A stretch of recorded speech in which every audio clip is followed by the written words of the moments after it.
Welcome back to Raw is Retro on the Sharpshooters YouTube channel. I'm your host Ross, and with me this week is Lord Manny Hayes. Yeah, here I am. The name I is wasn't even there. ready. I really wasn't ready for what was going to happen. I mean, there's no script on this, obviously. I mean, imagine if we scripted this, Jesus Christ. If you were paying for this, you'd be worthy of the refund, I'll be honest. Thank you for watching. Thank you for watching this week's episode of Raw is Retro on the Sharpshooters YouTube channel. We're going to talk about the episode from the...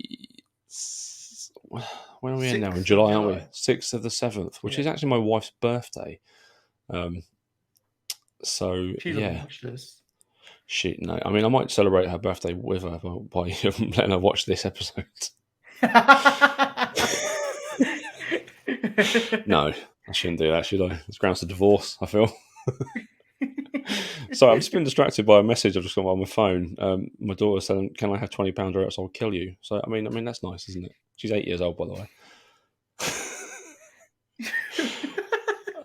The fact that she's texted that. Yeah, no, from my wife's phone as well. More than anything. Yeah, it means hi. She says it's got 3 messages. Hi, Daddy. Can I have £20 or else I'll kill you? I mean, you're a fart on your pillow. What is going on?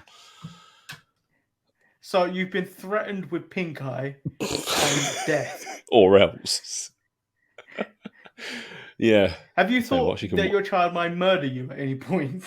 Yeah, I've this the first telltale sign? No. There's been years of this psychopathic behaviour. Tell you what, as punishment, she can watch on Raw is War with us next time. Yeah, and then she can talk about it. Yeah, make her make notes. Right, let's get into this, shall we? Let's get into this episode. Hopefully more stuff happens than what happened last week.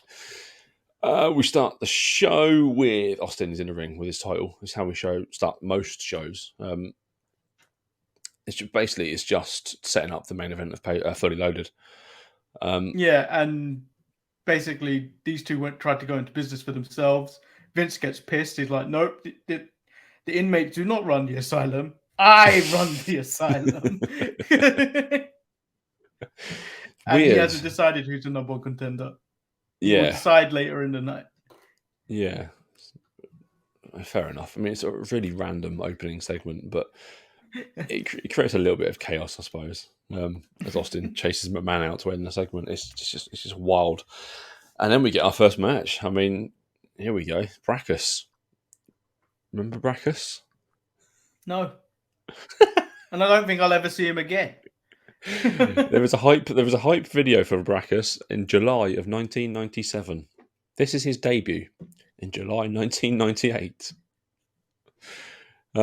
He takes on Savio Vega in the Brawl for All, and Savio wins so easily. This is the most one-sided match of all the Brawl for All, I think. No, didn't someone get knocked out? I think that's Bart Gunn in the final, wasn't it? Did he get knocked out by Butterbean? Was that the final? I feel like he knocked someone out prior to that. I think he did. Oh, what the Dr. Death? Did he beat Dr. Death? Dr. Death, yeah. Who was supposed to win this? Who was a gimmick supposed to win this?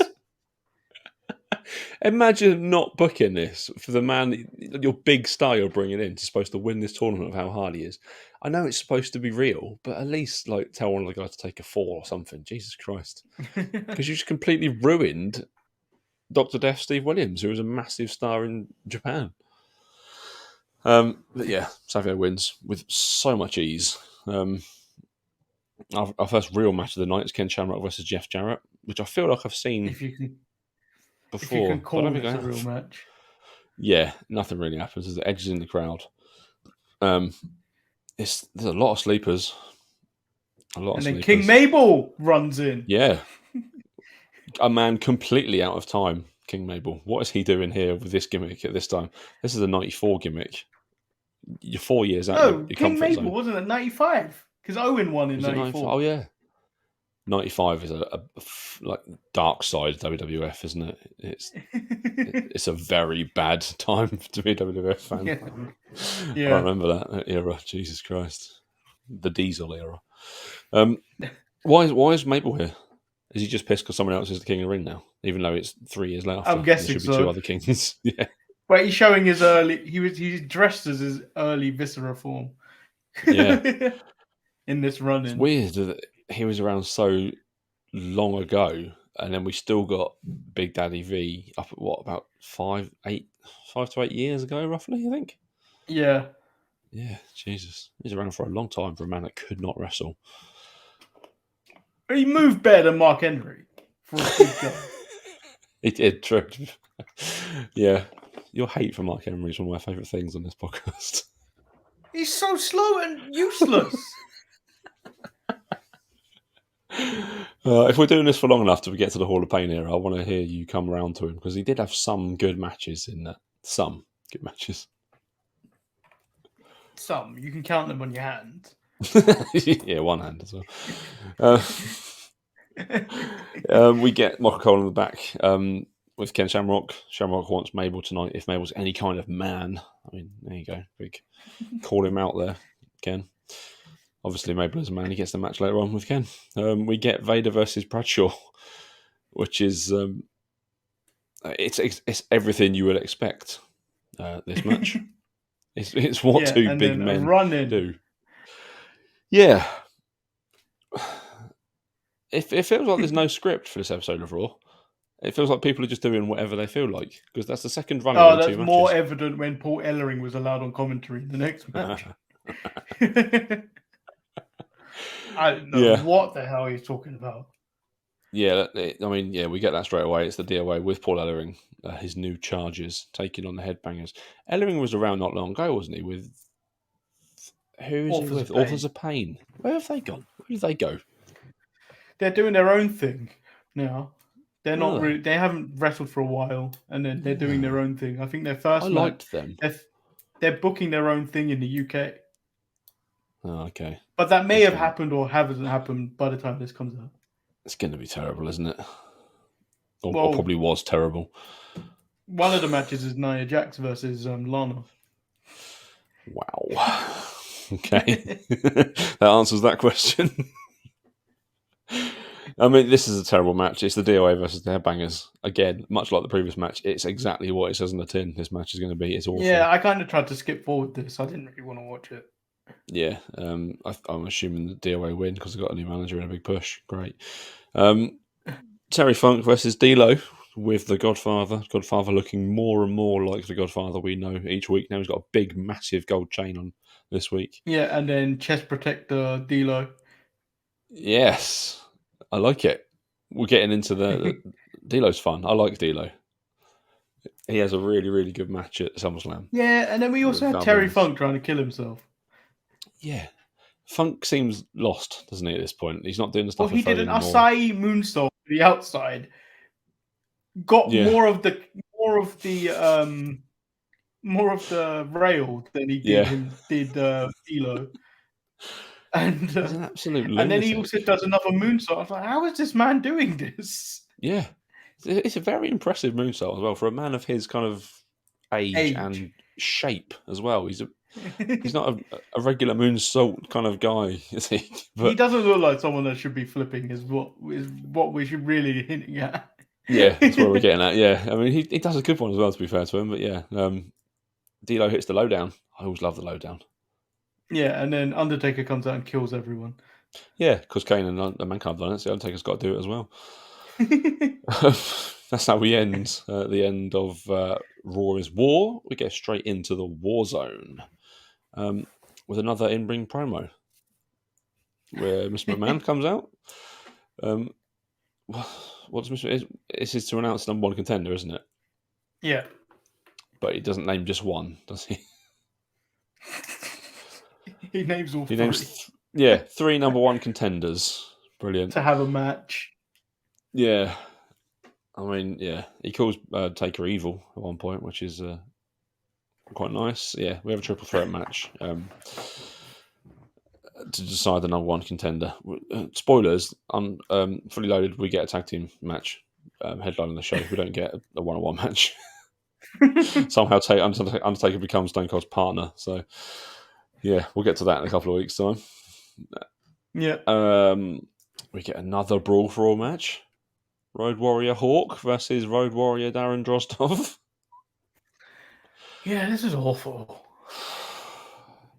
In a way, I admire them for persisting with this all the way through to the very end. This ends up as a draw. Yeah. How? How do you get a draw? They get 5 points each. That's it. Savio Vega got 30 points earlier in the night. Because Savio Vega went for takedowns. True, yeah. Savio's good as well. These two are awful. We get Mark Merrow and Jackie. This segment was hard. Yeah. This is leading to a bikini contest at Fully Loaded, by the way. So get ready for that. It's the first kind of icky moment that we're going to have to watch. Really, of the Attitude Era run we're doing now. I mean, 1998 Ross was all in for this, but I mean now, no, absolutely not. Yeah. I'm sure Kane's a massive fan of it. But yeah, it all leads to that. Brilliant. We get a match between Dustin Runnels and Val Venus. I mean, he's still Dustin Runnels at this point. I don't know. Didn't we have this match through 2 weeks ago? I feel like we did. Ago? Yeah, it was much better than this match as well. This match is interrupted by Kai and Tylo because of Val's antics towards Mrs. Yamaguchi-san last week. Yeah. Yeah, I mean, just do a segment. Don't put the match on just to get to the segment. Well, they still do this now. Well, true, they do, yeah. They put on just two guys get in a ring, segment happens, match never finishes. Yeah, Runnels wins, doesn't he, with a DQ, I suppose? Yeah. Yeah, brilliant.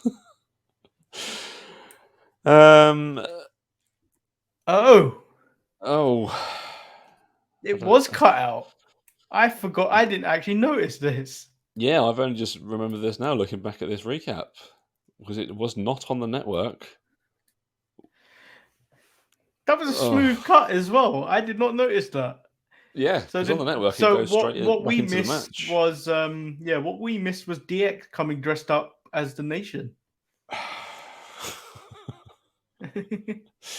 Yeah, DX with Jason Sensation. I've got no idea who the hell he is, but he was dressed as Owen Hart, wasn't he? Yeah. But yeah, I mean, good that this was cut out. But I know why they've cut this bit out, but why not cut so much of the other DX stuff out? Like the bit where they're creeping on that woman in the street corner the other week. Like, yeah, you would have thought a lot of that would have been cut out because that's even worse. Yeah, just as bad. I mean, not worse. Yeah, it's really bad. Thankfully, we didn't have to watch it. What we do have to watch instead, though, is Ken Shamrock taking on Mabel. Ken wins in 2 minutes. Such a waste. Big return, beaten in 2 minutes. Brilliant. Mabel doesn't even get time to say why he's back or what he's here for. Ken's on a roller. Ken's won 2 matches in one night so far. He's having a great time being back. He's gone to the pay window twice. Yeah. But yeah, again, pointless. Like, what? There's been no matches on this show so far that have had any sort of relevance to anything else happening. Nope. I can't. Something good has to happen at some point. It isn't in the main event, unfortunately. We get a 2-minute match between The Undertaker, Kane, and Mankind. Well, there was antics first. There was quite a lot of antics. Undertaker never really came out. No. Yeah, Austin comes out on commentary. Vince gets pissed, so he changes it to a singles match, which is no holds barred. Mick Foley Mankind decides Kane has suffered enough, or his body has gone through enough as well, that he's not going to do it. And then Kane beats up Mankind, and then slowly goes for the pin. Yeah. And then it's revealed that this Kane is the Undertaker. Yeah. I mean, I imagine myself watching this back when I was 14, popped massively for that. But I mean, yeah, where's Kane? What's happened to Kane? It's not. I'm It's sure that will not. be explained in the next few weeks. Yeah, I mean, yeah. Again, terrible. A nice swerve at the end. I do like the swerve of it. It's good, and it was genuinely shocking to see Kane turn on Mankind after the little bromance that they've had. I like Mankind refusing to wrestle as well because Kane's had enough punishment. Like, if anyone to have had enough punishment, it's you, Mick. But yeah, looking out for your boy Kane there. But yeah, I mean, again, another episode of Raw where really nothing has happened. One storyline's been progressed. Yeah. A little bit. The tiniest of bits. Manny, what was your match of the night?